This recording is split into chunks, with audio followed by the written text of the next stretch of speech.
আসসালামু আলাইকুম।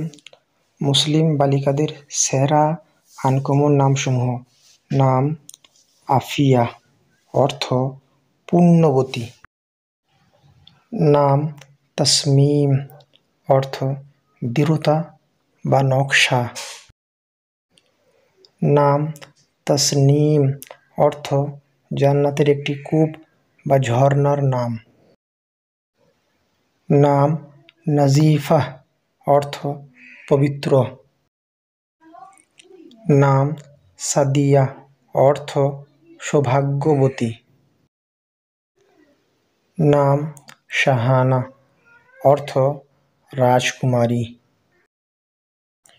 নাম আফরোজা, অর্থ আলো আনয়নকারী বা আগুন জ্বালানো। নাম আফরা, অর্থ সফল বা বিজয়ী বা সাদা। নাম সাইয়ারা, অর্থ নক্ষত্র বা তারকা। ইসলাম ধর্মে সন্তানদের নাম রাখার সময় কয়েকটি নিয়ম মেনে নাম রাখতে হয়। নামের অর্থ পরিবর্তন হয়ে গেলে চলবে না।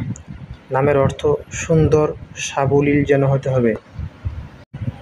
সেই বালিকার নাম যখন মানুষ ধরে ডাকবে তখন যেন শুনে ভালো লাগে, তার অর্থ সুন্দরভাবে পরিস্ফুটিত হয়, ফুটে ওঠে, প্রকাশ পায়, এরকম আমাদেরকে জেনে বুঝে নাম রাখতে হবে। যদি আপনাদের নাম সম্পর্কে ধারণা না থাকে তাহলে যারা অভিজ্ঞ ব্যক্তি, যারা দক্ষ ব্যক্তি, যারা এক্সপার্ট ব্যক্তি, তাদেরকে আপনারা জিজ্ঞাসা করুন, তারা অবশ্যই আপনাদেরকে বলবে নামের অর্থ